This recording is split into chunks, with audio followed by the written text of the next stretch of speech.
250 কোটি টাকার একটি অত্যাধুনিক ইঞ্জিনে অজানা সমস্যা দেখা দেওয়ায় প্রজেক্টটি পুরোপুরি থেমে গিয়েছিল। কোম্পানির সমস্ত অর্থ, স্বপ্ন এবং ভবিষ্যৎ এই একটি ইঞ্জিনের ওপর ঝুলছিল। বিশ্বের নামকরা ইঞ্জিনিয়াররা দেশ-বিদেশ থেকে এসে তাদের সেরা অভিজ্ঞতা প্রয়োগ করেছিলেন, কিন্তু কেউই মূল সমস্যাটি ধরতে পারেননি। ঠিক সেই মুহূর্তে কোম্পানির একজন সাধারণ মালি, যার নাম অভিজিৎ রায়, ইঞ্জিন ঠিক করার অসাধারণ আত্মবিশ্বাস দেখান। সবার চোখ তার দিকে ঘুরে যায়। সেখানে উপস্থিত শীর্ষস্থানীয় ইঞ্জিনিয়াররা তার অপমান করতে শুরু করেন, মজা নেন। কিন্তু তারপর অভিজিৎ যা করলেন তাতে সবার মুখ বন্ধ হয়ে গেল। আসলে এই মালির প্রকৃত পরিচয় কী ছিল? কোন অদৃশ্য বাধ্যবাধকতা তাকে মালি বানিয়ে রেখেছিল? এই অসাধারণ অনুপ্রেরণাময় গল্প শুরু করার আগে চ্যানেলটি সাবস্ক্রাইব করে নিন, যাতে জীবন বদলে দেওয়া এমন গল্প প্রতিদিন আপনার কাছে পৌঁছে যায়। গল্পের শুরু হয় হায়দ্রাবাদের জি সাইবার টাওয়ারের কাছে অবস্থিত বিশালাকার আধুনিক বিল্ডিং থেকে, যা নেক্সট জেন মোবিলিটি কর্পোরেশনের।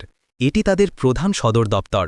শুধু বিল্ডিংয়ের গাম্ভীর্য নয়, বরং কোম্পানির অত্যাধুনিক প্রযুক্তি ও সেবার কারণে এটি সর্বদা আকর্ষণের কেন্দ্রবিন্দু হয়ে থাকে। দেশের লক্ষ লক্ষ যুবকের স্বপ্ন থাকে যে তাদেরও এই কোম্পানিতে একটি সম্মানজনক চাকরি মিলুক। এই কোম্পানি বর্তমান ও ভবিষ্যতের চাহিদাকে মাথায় রেখে প্রযুক্তি উন্নয়ন করে, যেমন স্বয়ংচালিত ট্রান্সপোর্ট ট্রাকের ইঞ্জিন, বাসের ইঞ্জিন, নৌযানের যন্ত্রপাতি এবং প্রতিরক্ষা ব্যবস্থার জন্য অত্যন্ত নিরাপদ ও কার্যকর যন্ত্র তৈরি করে। তবে কোম্পানির অভ্যন্তরীণ পরিবেশ কিছুতেই স্বস্তিদায়ক ছিল না। কোম্পানির সিইও ছিলেন অনন্যা মেহরা, যার বয়স প্রায় ৩৭ বছর। তার কাজের ধরন ছিল অত্যন্ত কঠোর। কথাবার্তায় তীক্ষ্ণতা ও অবজ্ঞার ছোঁয়া থাকত। তিনি সাজসজ্জায় সর্বদা নিখুঁত থাকতেন। বাইরের লোকেরা তাকে অত্যন্ত বুদ্ধিমতী বলে মনে করতেন, কিন্তু অফিসের কর্মীরা তার সম্পর্কে সম্পূর্ণ ভিন্ন কথা বলত। এই কোম্পানির সবচেয়ে মূল্যবান প্রজেক্ট, তাদের সর্বাধুনিক স্বয়ংচালিত ইঞ্জিন, গত ৮ সপ্তাহ ধরে ত্রুটিপূর্ণ হয়ে পড়েছিল, এবং এই ইঞ্জিনটিই ছিল তাদের সবচেয়ে গুরুত্বপূর্ণ অংশ। ৪ বছরের অক্লান্ত পরিশ্রম এবং প্রায় ২৫০ কোটি টাকার বিনিয়োগে তৈরি হয়েছিল এই প্রজেক্ট। কিন্তু ৯০ কোটি টাকার এই ইঞ্জিন সর্বদা ১৫ মিনিট ৪২ সেকেন্ড চলে এবং তারপর অতিরিক্ত উত্তপ্ত হয়ে বন্ধ হয়ে যেত। প্রতিবার একই ত্রুটি প্রদর্শিত হতো, ফ্রিকোয়েন্সি ডিসহারমোনি ডিটেক্টেড। একটি বিশাল এলইডি স্ক্রিনের সাথে সংযুক্ত এই ইঞ্জিন লাল ত্রুটি চিহ্ন দেখাচ্ছিল। এই ইঞ্জিনটি কৃত্রিম বুদ্ধিমত্তা ভিত্তিক ছিল। এটি এমন একটি ট্রান্সপোর্ট ট্রাকের জন্য ডিজাইন করা হয়েছিল যা চালকবিহীনভাবে পণ্যকে অত্যন্ত নিরাপদে এক স্থান থেকে অন্য স্থানে পৌঁছে দিতে সক্ষম হবে। এটি সম্পূর্ণ ২৫০ কোটি টাকার প্রজেক্ট ছিল, কিন্তু সমস্ত কাজ এই ইঞ্জিনের পরীক্ষার ওপর আটকে ছিল। ৪টি ভিন্ন টিমের শীর্ষ ইঞ্জিনিয়াররা এসে ব্যর্থ হয়ে ফিরে গিয়েছিলেন। এই ইঞ্জিনিয়াররা এমআইটি ও ক্যালটেকের মতো বিশ্বমানের বিশ্ববিদ্যালয় থেকে পড়াশোনা করেছিলেন। ইঞ্জিন ডিজাইনে তাদের অসাধারণ জ্ঞান ছিল, কিন্তু তাদের জ্ঞানও এই ইঞ্জিনের সামনে অকেজো হয়ে পড়ছিল। উচ্চ ডিগ্রিধারীরা এই ইঞ্জিনের সামনে পরাজিত হচ্ছিলেন। তারাও প্রকৃত সমস্যাটি বুঝতে পারছিলেন না। এদিকে অনন্যা মেহরার উদ্বেগ প্রতিদিন বাড়ছিল। যদি এই ইঞ্জিন শীঘ্রই সচল না হয়, তাহলে কোম্পানির ৭০০ কোটি টাকার ক্ষতি হতে পারে এবং তাদের বাজারে প্রভাব শেষ হয়ে যাবে। এটি এত বড় প্রজেক্ট ছিল যার ওপর কোম্পানির ভবিষ্যৎ নির্ধারিত হতে চলেছিল। এই কোম্পানিতেই অভিজিৎ রায় নামে একজন মালি ছিলেন, যিনি গত ৫ বছর ধরে এই কোম্পানির অনেক উত্থান পতন প্রত্যক্ষ করেছেন। তিনি বাগানের পরিচর্যা করতেন, কিন্তু তার চোখ ও মন এখানকার প্রযুক্তির প্রতি আকৃষ্ট থাকত। মন এত তীক্ষ্ণ যে কোনো কাজ মনোযোগ দিয়ে দেখলে তিনি তা শিখে নিতেন। অফিসের সবুজ লন থেকে শুরু করে কনফারেন্স রুমের ভিতরে রাখা ক্রিস্টালের পাত্র পর্যন্ত অভিজিৎ রায় সর্বত্র যেতেন।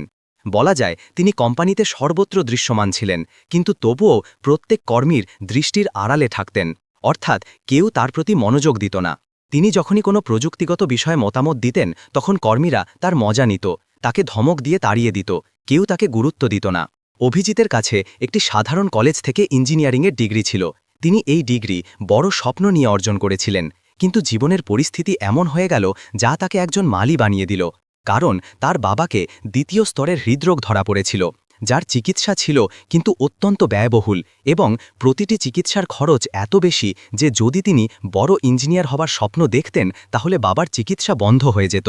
তিনি নিজের স্বপ্ন বেছে নেননি, বরং বাবার চিকিৎসা বেছে নিয়েছিলেন, যার জন্য টাকা জমানোর জন্য তিনি যে কোনো কাজ করতে প্রস্তুত হয়ে গিয়েছিলেন। যদিও এই কোম্পানির চেয়ে ভালো জায়গা আর হতে পারত না, যেখানে তিনি কিছু না কিছু শিখতে পারতেন, তাই তিনি অন্য কোথাও কাজ না করে এই কোম্পানিতে মালি হয়ে গেলেন। অভিজিৎ সারাদিন অফিসে থাকতেন, কিন্তু সেই ইঞ্জিনের শব্দ তার সর্বদা শোনা যেত। রাতে যখন সবাই বাড়ি চলে যেত এবং তিনি কনফারেন্স রুম পরিষ্কার করতেন, তখন তিনি গোপনে ইঞ্জিনের ব্লুপ্রিন্ট পড়তেন। সেই ইঞ্জিনের মন বাগানের পরিচর্যায় নয়, তার ডিজাইনে লেগে থাকত। তিনি দেখেছিলেন যে ইঞ্জিন সুইডেনে ছোট ইউনিটে তৈরি হয়েছিল, কিন্তু তার কৃত্রিম বুদ্ধিমত্তা সফটওয়্যার কানাডার বড় ইউনিটে সেট করা হয়েছিল। একটি ছোট ইউনিট পরিবর্তনের পার্থক্য একটি বড় ভুল সৃষ্টি করছিল। অভিজিতের জীবন অত্যন্ত সংগ্রামপূর্ণ ছিল। 11 বছর বয়সে অভিজিতের মা চলে গিয়েছিলেন। তখন থেকে বাবা ও নানার দেখাশোনায় অভিজিৎ বেড়ে উঠেছেন। অভিজিতের পড়াশোনা থেকে বাড়ির সমস্ত খরচ নানা পূরণ করতেন। নানার একটি পুরনো ওয়ার্কশপ ছিল। অভিজিৎ পড়াশোনায় অত্যন্ত মেধাবী ছিলেন, তীক্ষ্ণ বুদ্ধির ছিলেন। তিনি প্রায়ই স্কুল থেকে ফিরে নানার ওয়ার্কশপে পৌঁছে যেতেন এবং তার কাজে সাহায্য করতেন। নানা সেই এলাকার সবচেয়ে পুরনো ও বিখ্যাত মেকানিক ছিলেন। তার অভিজ্ঞতা, তার দক্ষতা প্রশংসনীয় ছিল। তিনি ইঞ্জিনের শব্দ শুনেই বলে দিতেন যে সমস্যা কি। সেখানেও অভিজিৎ কম ছিলেন না। নানার মতো দক্ষতা যেন তাকে উত্তরাধিকার সূত্রে পেয়েছিলেন। নানা যখনই কোনো গাড়ি ঠিক করছিলেন, তখন তিনি বড় মনোযোগ দিয়ে দেখতেন। তিনি জিনিসগুলো সূক্ষ্মভাবে বুঝতেন। নানাও তাকে ছোট বড় সূক্ষ্মতা বলতে শুরু করেছিলেন। অভিজিতের বয়স যত কমই হোক না কেন, তার উৎসাহ ও এই কাজের প্রতি ভালোবাসা ও নিষ্ঠা দেখে নানা অভিজিৎকে মেকানিকের কাজের সূক্ষ্মতা বলতে শুরু করেছিলেন। নানা অভিজিতের নরম হাত চলমান ইঞ্জিনে রাখতেন এবং বলতেন, বাবা, এই ধরাসকে অনুভব করো। একটি ইঞ্জিন তোমার ডিগ্রির সাথে কোনো সম্পর্ক রাখে না, তার শুধু তার ধরাস শোনার লোকের প্রয়োজন। মেশিনের ভাষা বোঝো, সে তোমার সাথে কখনো মিথ্যে বলবে না। নানা তাকে শিখিয়েছিলেন যে ইঞ্জিনকে তার শব্দ থেকে, তার কম্পন থেকে এবং এমনকি হালকা গন্ধ থেকেও কিভাবে সমস্যা চিহ্নিত করা যায়। নানা শিক্ষা দিয়েছিলেন যে বাবা, জীবনে কোনো কাজ ততক্ষণ কঠিন মনে হয় যতক্ষণ না তার সঠিক তথ্য আমাদের কাছে থাকে। যখন তুমি পুরো উৎসাহ নিয়ে শিখবে, তখন দুনিয়ার কোনো কাজ তাড়াতাড়ি শিখতে পারবে এবং বারবার অনুশীলন, পরিশ্রম তোমাকে তোমার কাজে দক্ষ করে তুলবে, তোমার দক্ষতাকে নিখুঁত করবে। 17 বছর বয়স পর্যন্ত অভিজিৎ এত দক্ষ হয়ে গিয়েছিলেন যে তিনি পুরো ইঞ্জিন চোখ বন্ধ করে তৈরি করতে পারতেন। কিন্তু তারপর পরিস্থিতি বদলে গেল। নানা একদিন চলে গেলেন। তার অন্ত্যেষ্টিক্রিয়ায় শহরের সমস্ত মেকানিক ও ইঞ্জিনিয়াররা এসেছিলেন, কিন্তু অভিজিতের মনে সেই জ্ঞান এবং হাতে দক্ষতা আজও ছিল। তার ভিতর জিনিস জানার বুঝার প্রবল ইচ্ছা তাকে এই কোম্পানিতে নিয়ে এসেছিল। শুক্রবারের দিন ছিল। কোম্পানির ভাগ্য আজ নির্ধারিত হতে চলেছিল। সুইডেন থেকে বড় বিনিয়োগকারী মিস্টার জনসন এবং তার টিম সেখানে উপস্থিত ছিলেন। তাদের কাছে প্রায় 1000 কোটি টাকার ফান্ডিং ছিল। ডক্টর সারা, যিনি একজন খুব বড় ইঞ্জিনিয়ার ছিলেন, তিনিও তাদের সাথে ছিলেন। তার তীক্ষ্ণ দৃষ্টি থেকে কোনো ভুল লুকিয়ে থাকতে পারত না। একটি বড় হলে অনন্যা মেহরার উপস্থিতিতে সেই নতুন ইঞ্জিনের শেষ পরীক্ষা চলছিল, যার ওপর খুব বড় চুক্তি নির্ভর করছিল। কিন্তু ইঞ্জিন কিছুক্ষণ চলার পর বন্ধ হয়ে যেত। ইঞ্জিন থেকে বেরোনো ধোঁয়া সবার চিন্তার মেঘ হয়ে গেল। অনন্যা মেহরা তৎক্ষণাৎ একটি জরুরি মিটিং ডাকলেন। হলে 250 কর্মী জড়ো হয়ে গেলেন। অনন্যা উত্তেজিত স্বরে বললেন, ইঞ্জিন কাজ করছে না, এখন আমরা খরচ কমাব। যাদের প্রয়োজন নেই তাদের তৎক্ষণাৎ কোম্পানি থেকে বরখাস্ত করা হবে।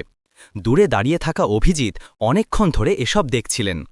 অভিজিৎ সাহস জড়ো করে তাদের কাছে এসে এমন কিছু বললেন যাতে সেখানে উপস্থিত সবার দৃষ্টি অভিজিতের উপর আটকে গেল। অভিজিৎ নিজের এক হাত তুলে বললেন, ম্যাম, আমার মনে হয় ভুল সফটওয়্যারে নয়, বরং ইঞ্জিনের কম্পন অর্থাৎ ফ্রিকোয়েন্সি হারমোনি সেট করায়। 250 জনের মুখ একসাথে অভিজিতের দিকে ঘুরে গেল। মিস্টার জনসন এবং ডক্টর সারাও অবাক হয়ে সামনে ঝুঁকে পড়লেন। অনন্যা মেহরার রাগ আকাশ ছুঁয়ে ফেলল। তিনি সবার সামনে অভিজিৎকে অপমান করার জন্য তীক্ষ্ণভাবে বললেন, ওহো, দেখো, আমাদের মালিকে ইঞ্জিনিয়ারিংয়ের জ্ঞান হয়ে গেছে। যে মেশিনকে এত বড় ইঞ্জিনিয়াররা ঠিক করতে পারেননি, সেটা তুমি ঠিক করবে? সেখানে উপস্থিত কিছু কর্মী অভিজিৎকে তিরস্কারের দৃষ্টিতে দেখছিলেন, তো কেউ অবাক হয়ে যে এত কিছু তার জানা কি করে। অনন্যা মেহরা আবার রেগে গিয়ে বললেন, আরে বোকা, তুমি জানো এই ইঞ্জিন কত দামি? এটা কোনো সাধারণ গাড়ি বা গ্যারেজে খারাপ পড়ে থাকা সাধারণ ইঞ্জিন নয়, যা তুমি ঠিক করে দেবে। তোমার কাছে এর সম্পর্কে কোনো তথ্য আছে যে মুখ তুলে কিছু বলে দিলে? অভিজিৎ আবার আত্মবিশ্বাসের সাথে বললেন, আরে ম্যাম, আমাকে একটা সুযোগ তো দিন, আমি ইঞ্জিনের মূল সমস্যা বুঝছি। অভিজিৎ অনুরোধ করতেই থাকলেন। সেখানে উপস্থিত ডক্টর সারা অভিজিতের মুখে একটা আত্মবিশ্বাস দেখলেন। তাদের মনে হল যে হয়তো এ কিছু করতে পারে, এটাকে একটা সুযোগ দেওয়া উচিত। ডক্টর সারা বাধা দিয়ে বললেন, রুকুন মিস অনন্যাজি, আমাদের মনে হয় এই ব্যক্তিকে একটা সুযোগ দেওয়া উচিত। হতে পারে কিছু হয়ে যায়, আর যাই হোক আমাদের কাছে অন্য কোনো অপশন নেই। একের পর এক ইঞ্জিনিয়াররা চেষ্টা করে দেখেছেন, কিন্তু কারোরই এর সমস্যা ধরা পড়েনি। তাই একবার এটারও চেষ্টা করুন। দেখেনি, ঠিক তখনই ভিড় থেকেও আওয়াজ উঠল, হ্যাঁ, একটা সুযোগ দেওয়া হোক। অনন্যা মেহরা একটা শর্ত রেখে বললেন, ঠিক আছে অভিজিৎ, এটা তোমার চ্যালেঞ্জ। তোমার কাছে ঠিক 2 ঘন্টা আছে। এই 250 কোটি টাকার ইঞ্জিনকে সবার সামনে ঠিক করে দেখাও। যদি তুমি সফল হও তাহলে তোমাকে তৎক্ষণাৎ সিনিয়র ইঞ্জিনিয়ার বানিয়ে দেওয়া হবে, আর যদি তুমি ব্যর্থ হও তাহলে শুধু চাকরি যাবে না, তোমাকে চিরকালের জন্য এই বিল্ডিং থেকে বের করে দেওয়া হবে। আর আমি নিজে সবাইকে বলবো যে তুমি কত বড় ব্যর্থ মানুষ। অনন্যা মনে মনে ভাবছিলেন যে এই মালিক কি জানে, উল্টো আরও খারাপ করে দেবে। চলো, ভালোই যে যদি ইঞ্জিনে কোনো খারাপই হয় তাহলে আমি সব দোষ তাদের উপর চাপিয়ে দেব যারা এটাকে উৎসাহ দিচ্ছে, এটাকে সমর্থন করছে। অভিজিতের মুখে কোনো ভয় ছিল না। অনন্যা এই মালির প্রতি রেগেছিলেন এবং অনন্যাকে দুনিয়ার সামনে এটার মজা নেওয়ার একটা সুযোগ মিলে গিয়েছিল।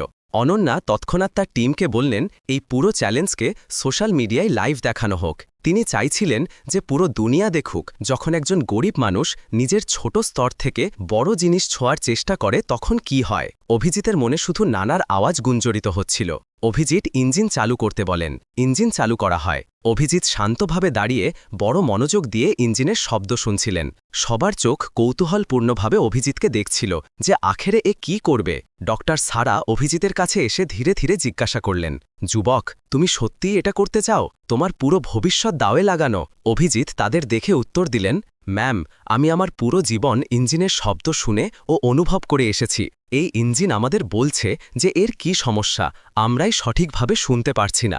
ডক্টর সারা মাথা নেড়ে দিলেন। তাদের মুখে এখন একটা শান্তি ছিল। মনে হলো যে হয়তো কথা হয়ে যেতে পারে। এই লোকটি করতে পারবে যা কেউ করতে পারেনি। অভিজিৎ ইঞ্জিনের দিকে এগোলেন। তিনি নিজের হাত তার লোহার বডিতে রাখলেন। তিনি চোখ বন্ধ করে নিলেন। প্রথম 30 সেকেন্ড সবাই মনে করল যে তিনি নাটক করছেন। কিছু ইঞ্জিনিয়ার হাসছিলেনও, কিন্তু ডক্টর সারা দেখলেন যে অভিজিতের মুখের রং বদলাচ্ছে। তিনি ইঞ্জিনের ধরাস শুনছেন, এটা নিজের সাথেই লড়াই করছে। ঠিক তখন অভিজিৎ গম্ভীর স্বরে বললেন, কৃত্রিম বুদ্ধিমত্তা সিস্টেম ঠিক আছে, কিন্তু সেটা এমন যান্ত্রিক সমস্যা ঠিক করার চেষ্টা করছে যা আদৌ নেই। তিনি মিস্টার জনসনের দিকে তাকিয়ে কৌতূহলপূর্ণ স্বরে জিজ্ঞাসা করলেন, স্যার, এই ইঞ্জিন সুইডেনের ছোট ইউনিটে তৈরি হয়েছিল কি? মিস্টার জনসন চুপচাপ মাথা নেড়ে ধীর স্বরে বললেন, হ্যাঁ, কিন্তু কৃত্রিম বুদ্ধিমত্তা কানাডায় সেট করা হয়েছে। এতে অভিজিৎ তৎক্ষণাৎ বললেন, ওটাই তো প্রথম সমস্যা। সুইডেন ও কানাডার ইউনিটে খুব ছোট পার্থক্য আছে। কৃত্রিম বুদ্ধিমত্তা সফটওয়্যার একটা আলাদা ধরাসের আশা করছে, কিন্তু ইঞ্জিনের অংশগুলো তার কথা মানতে পারছে না। এটা এমন যেন একটা গান যেখানে প্রতিটি স্বর একটু আলাদা সুরে বেরোচ্ছে। ইঞ্জিন আবার বন্ধ হয়ে গেল। অভিজিৎ বললেন, ইঞ্জিন আবার চালু করো এবং এবার গতি ধীরে ধীরে বাড়াও। ইঞ্জিনের প্রতিটি বাড়তি গতি ও শব্দ থেকে অভিজিৎ রায় সমস্যাটি আরও সূক্ষ্মভাবে বুঝে ফেলেছিলেন। অভিজিৎ উঁচু স্বরে বললেন, 3200 আরপিএমে শুনুন, সেখানে কম্পনে ভুল আছে। ইঞ্জিনের অংশগুলো ঠিক আছে, কিন্তু কৃত্রিম বুদ্ধিমত্তা সেন্সরগুলো ভুল কম্পন পড়ছে। আপনার ইঞ্জিনিয়াররা কম্পিউটারের ভুল খুঁজছিলেন, অথচ সমস্যা ইঞ্জিনের সুরের। এত বলে অভিজিৎ টেবিলের দিকে এগোলেন, যার ওপর ইঞ্জিন ডিজাইনের প্রতিটি অংশ কিভাবে সেট করা হয়েছে তা সম্পর্কিত কাগজপত্র পড়েছিল। অভিজিৎ আগেও এই কাগজপত্র দেখেছিলেন, কিন্তু এখন তিনি সমস্যা বোঝার ও বোঝানোর দৃষ্টিকোণ থেকে সেই কাগজপত্রগুলো মনোযোগ দিয়ে পরীক্ষা করতে লাগলেন। অভিজিতের ত্রুটি বুঝে গিয়েছিল। অভিজিৎ পুরো আত্মবিশ্বাসের সাথে সেই কাগজপত্র তুলে সামনে এগিয়ে এসে বললেন, সুইডেনে ছোট অংশগুলোর গঠন খুবই নিখুঁত ছিল, কিন্তু কানাডার কৃত্রিম বুদ্ধিমত্তা সিস্টেম একটু ঢিলা গঠনের আশা করছে। এখানে ছোট গণ্ডগোল যা থেকে পুরো ইঞ্জিন বন্ধ হয়ে যাচ্ছে। রাহুল শর্মা, যিনি বড় ইঞ্জিনিয়ার ছিলেন, তিনিও ক্রস চেক করতে গিয়ে এসব দেখে বুঝলেন যে হ্যাঁ, জিনিসগুলো ঠিক তাই। তার মুখ অবাক হয়ে গেল। তিনি ধীরে ধীরে স্বীকার করলেন যে অভিজিৎ ঠিক বলছেন। মিস্টার জনসনও কিছুক্ষণ পরীক্ষা করে মাথা নেড়ে দিলেন। এই মালি নয়, এটা একজন খুব ভালো ইঞ্জিনিয়ার। ডক্টর সারা কৌতূহলপূর্ণ মনে অভিজিৎকে জিজ্ঞাসা করলেন, চলো মানলাম যে এর মূল সমস্যা আপনি ধরে ফেলেছেন, কিন্তু এখন এটা কিভাবে ঠিক করবেন? অভিজিৎ হালকা হেসে বললেন, আপনি নিশ্চিন্ত থাকুন, এর সমস্যার সমাধানও আছে এবং সবচেয়ে বড় কথা, তার জন্য কোনো ব্যয়বহুল সফটওয়্যার বা বডি পার্টস রিডিজাইন করার প্রয়োজন পড়বে না, কোনো ব্যয়বহুল খরচ নেই। অভিজিতের কথাগুলো সবাইকে অমীমাংসিত ধাঁধার মতো লাগছিল, যে আখেরে এ কি বলতে চায়। অভিজিৎ একটা আলমারির কাছে গেলেন, যা অনেক ছোট বড় প্রয়োজনীয় টুলস ও মেশিন বডি পার্টসে ভর্তি ছিল। অভিজিৎ সেখান থেকে একটা ছোট মেটাল ডিস্ক বের করে আনলেন, যা টেনিস বলের মতো ছিল। এটা সবাইকে দেখিয়ে অভিজিৎ বলতে লাগলেন, এটা একটা ফ্রিকোয়েন্সি স্টেবিলাইজার। ইঞ্জিন ও কৃত্রিম বুদ্ধিমত্তা দুটোই ঠিক আছে, তাদের শুধু একে অপরের ভাষা বোঝানোর লোকের প্রয়োজন। এই ছোট জিনিসটা কম্পনের পার্থক্যকে যুক্ত করে দেবে, দুজনের মধ্যে সমন্বয় ও ভারসাম্য তৈরি করতে এর গুরুত্বপূর্ণ ভূমিকা হবে। অনন্যা মেহরার অহংকার পুরোপুরি ভেঙে গেল। তিনি বলে উঠলেন, তুমি বলছো যে এই 1500 টাকার মেশিন পার্ট আমাদের বিলিয়ন্সের সমস্যা ঠিক করে দেবে? তোমার মাথা তো খারাপ হয়ে যায়নি? যা খুশি বলে যাচ্ছ। অভিজিৎ ঠান্ডা ও শান্ত স্বরে বললেন, সবচেয়ে ভালো সমাধান সবসময় সবচেয়ে সহজ হয় ম্যাম। তারপর অভিজিৎ ইঞ্জিনের একটা অংশ বাইরে বের করে এই স্টেবিলাইজারটি তাতে সেট করতে লাগলেন। তিনি এত সূক্ষ্মভাবে এই কাজ করছিলেন যে সেখানে সবাই তার কার্যকুশলতার প্রশংসা করছিল। অভিজিৎ পুরোপুরি পরিষ্কারভাবে 14 মিনিটে স্টেবিলাইজার ইঞ্জিনে সেট করে দিলেন এবং অংশগুলোকে ইঞ্জিনে আবার যুক্ত করে দিলেন। তার হাত সেই পুরনো নানার শেখানো পরিশ্রম বলছিল। তারপর অভিজিৎ কয়েক সেকেন্ডের জন্য ইঞ্জিনের সামনে হাত জোর করে চোখ বন্ধ করে মনে মনে প্রার্থনা করলেন, যেন তিনি নানার কাছে আশীর্বাদ চাইছেন। চোখ খুলতেই অভিজিৎ গম্ভীর ও আত্মবিশ্বাসী স্বরে বললেন, ইঞ্জিন পরীক্ষার জন্য প্রস্তুত। ঘড়িতে মাত্র 1 ঘন্টা 52 মিনিট হয়েছে। এদিকে অভিজিতার এই সমস্ত কার্যকলাপ সোশ্যাল মিডিয়ায় লাইভ দেখা হচ্ছিল। প্রত্যেকের চোখ, চাই সোশ্যাল মিডিয়ায় হোক বা সেখানে উপস্থিত সব কর্মী, ইঞ্জিনিয়ার, প্রত্যেকে কৌতূহলপূর্ণ চোখে সেই মুহূর্তকে দেখছিল যে এখন ইঞ্জিন ঠিকমতো চলবে কিনা। ডক্টর সারা বললেন, ইঞ্জিন চালু করো। পুরো ঘরে নিস্তব্ধতা ছিল। চাবি ঘুরল এবং যখন ইঞ্জিন চালু হলো তখন শব্দে পার্থক্য স্পষ্ট ছিল। এখন শব্দে একটা গভীর ও মৃদু কম্পন ছিল। স্ক্রিনে সবসময়ের মতো লাল ও হলুদ লাইট নয়, শুধু সবুজ লাইট ছিল। ইঞ্জিনের তাপমাত্রা পুরোপুরি ঠেকছিল। ডক্টর সারার চোখে খুশিতে চমক উঠল। তিনি বললেন, ৪৫ বছরে আমি এত পরিষ্কার রিডিং কখনো দেখিনি। ইঞ্জিন এখন ৯৮.১% ভালোভাবে চলছে। এটা অদ্ভুত, বিশ্বাস হচ্ছে না। অনন্যার মুখের রং উড়ে গেল, কিন্তু তিনি তবুও হার মানলেন না। তিনি অহংকার করে কঠোর শব্দে বললেন, ঠিক আছে, চলছে, কিন্তু এটা কি ট্রাক চালাতে পারবে? তিনি নিচে দাঁড়ানো বড় ট্রাকের দিকে ইঙ্গিত করলেন। অভিজিৎ শুধু মাথা নেড়ে বললেন, হ্যাঁ ম্যাম, ইঞ্জিনের পাওয়ার ট্রাকের সিস্টেমে চলে গেছে। প্রথমবার ৮ সপ্তাহে সেই বড় গাড়ি চালু হয়ে গেল। সেই ট্রাক পার্কিং থেকে বাইরে বেরোল।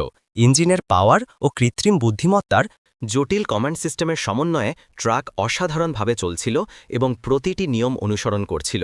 সেই ট্রাক ৪২ মিনিট পর্যন্ত চলল। মিস্টার জনসন এবং তার সঙ্গীরা খুব খুশি হয়ে গেলেন। এই পারফরম্যান্স তাদের সব পুরনো পরিকল্পনার চেয়েও ভালো ছিল। ডক্টর সারা যখন ইঞ্জিন বন্ধ করতে বললেন তখন পুরো ঘরে সবাই স্বস্তির নিঃশ্বাস ফেলল। ৮ সপ্তাহের ব্যর্থতা মাত্র ১ ঘন্টা ৫২ মিনিটে ঠিক হয়ে বড় সাফল্যে পরিণত হয়েছিল, এবং তাও একজন মালি হাতে। ডক্টর সারা সামনে এগিয়ে অভিজিতের সাথে হাত মিলালেন। তোমার বোঝা ও সমাধান দুটোই খুব ভালো ছিল। তোমার নানা গর্বিত হবেন। মিস্টার জনসন তৎক্ষণাৎ ঘোষণা করে বললেন, আমরা আমাদের বিনিয়োগ ২৫% বাড়াচ্ছি, কিন্তু আমাদের একটা শর্ত আছে। আমাদের ইউরোপিয়ান ইঞ্জিন টিমকে মিস্টার অভিজিৎ লাই নেতৃত্ব দেবেন। ২৫% বেশি টাকা মানে কোম্পানির জন্য খুব বড় পরিবর্তন ছিল। ডক্টর সারা বিনা দেরিতে অভিজিৎকে তৎক্ষণাৎ সিস্টেম ডায়াগনস্টিক্স ইঞ্জিনিয়ার বানিয়ে দিলেন। তার বেতন ৪ গুণ হয়ে গেল এবং তাকে কোম্পানির শেয়ারও মিলল। অভিজিতের চোখে সাফল্যের চমকের সাথে খুশির দুটো অশ্রু ছিল। অভিজিৎ এখন দেখতে মালি নন, তিনি কোম্পানির সবচেয়ে গুরুত্বপূর্ণ ইঞ্জিনিয়ার হয়ে গেলেন। অনন্যা মেহরা জানালার কাছে একা দাঁড়িয়েছিলেন। তার লাইভ স্ট্রিম এখনও চলছিল, কিন্তু লোকেরা এখন তাকেই রাগ দেখাচ্ছিল। লোকেরা অভিজিতের প্রশংসা করছিল এবং অনন্যার অহংকার নিয়ে প্রশ্ন তুলছিল। ৩ সপ্তাহের মধ্যে সব কিছু বদলে গেল। বোর্ড অনন্যার নেতৃত্ব নিয়ে প্রশ্ন তুলল। তার পুরনো ইমেলগুলো, যাতে তিনি অভিজিতের অপমান করেছিলেন, সব প্রমাণ হয়ে গেল। অনন্যা মেহরাকে সিইও পদ থেকে সরিয়ে শুধু টেকনিক্যাল অ্যাডভাইজার বানিয়ে দেওয়া হলো। তার বেতনও অনেক কম হয়ে গেল এবং তার সব বড় সিদ্ধান্ত নেওয়ার ক্ষমতা কেড়ে নেওয়া হলো। তাকে একটা বড় ভুলের মুখোমুখি হতে হলো। অভিজিতের জীবন পুরোপুরি বদলে গেল। তাকে নতুন অফিস, নতুন গাড়ি এবং সবচেয়ে বেশি সম্মান মিলল। কোম্পানি একটা নতুন নিয়ম করল যে এখন প্রত্যেক কর্মের কথা যত ছোট পদেই থাকুক মনোযোগ দিয়ে দেখা হবে। অভিজিতের গল্পের কারণে কোম্পানির স্টকও 18% বেড়ে গেল। 8 মাস পর অভিজিৎ এখন সুইডিশ ইঞ্জিনিয়ারদের সাথে মিলে কাজ করছেন। তার বাবার চিকিৎসা এখন পুরোপুরি শেষ হয়ে গেছে। তার বাড়িতে নানার ছবি ও তার পুরনো ডিপ্লোমা আজও রাখা আছে, কিন্তু এখন তাদের সাথে নতুন পুরস্কারও আছে। একদিন অনন্যা মেহরা অভিজিতের কাছে এলেন। একদম সাধারণ পোশাকে তার পুরনো অহংকার শেষ হয়ে গেছে। তিনি নম্র স্বরে বললেন, অভি, আমার ক্ষমা চাই। আমি তোমার মতো নেতা হতে শিখতে চাই। অভিজিৎকে নানা ও বাবার শিক্ষা মনে পড়ে গেল যে সবাইকে একটা সুযোগ পাওয়া উচিত। অভিজিৎ বললেন, দিদি, তোমাকে শুধু মেশিনের ধরা শোনা নয়, মানুষের কথা শোনাও শিখতে হবে। অনন্যা হেসে উঠলেন। তাই বন্ধুরা, এভাবে দক্ষতা, অভিজ্ঞতা ও ভালো সংস্কার জেদ ও অহংকারকে হারিয়ে দিল। সত্যিকারের জ্ঞান বড় ডিগ্রিতে নয়, হৃদয় ও মনের বোঝায় থাকে। যদি আপনার এই গল্প পছন্দ হয় তাহলে দয়া করে এই চ্যানেলকে লাইক, সাবস্ক্রাইব করতে ভুলবেন না। আপনি আমাদের ভিডিও কোন শহর থেকে দেখছেন কমেন্টে অবশ্যই জানান।